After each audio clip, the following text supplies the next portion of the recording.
Hello and welcome to this next update from Chan Lane. So today we're going to have a look at one of my earlier projects.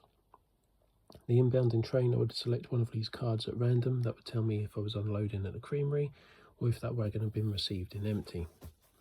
Not very visually appealing, so looking for a way to make this better. And so I think I've got an idea for how to do this. Let's go take a look.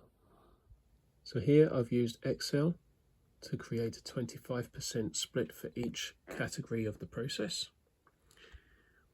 Then I've created a pie chart using that data.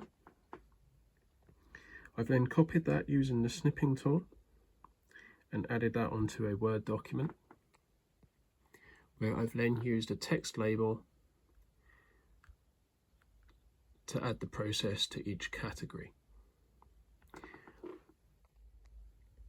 I've now printed these on a photo glossy card using a high quality print. Really quite pleased with the finish of these. So now we're going to see how we can install these and make this work.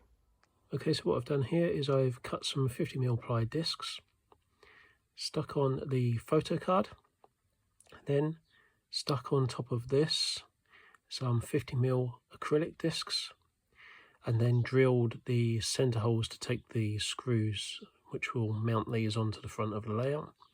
So quite happy with this so far. Let's go and install them. Here we are, we're installed onto the front of the layout now underneath the wagon cards. If this was an inbounding train, I'd roll the dice to find out what I need to do with it.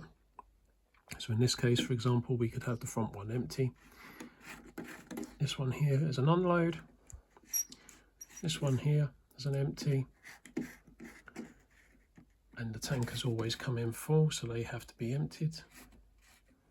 There we go. So now I can then go ahead and do my shunting and remember the stage for each wagon.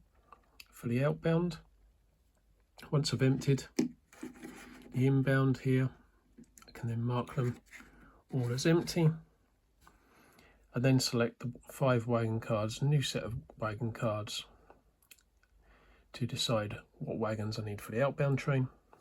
The tankers always go out as empties. Everything else has to be loaded. So I'd move these into load position, and then because I am shunting around, it might be that they're not going to be in the rake of 5, therefore I need to move these into some of the other sidings. Once I've loaded them, I can mark them as loaded. That would be my train complete and ready for departure. Overall, a lot easier than having to remember the stage of each wagon. Nice visual, and really quite pleased. Cheers for watching.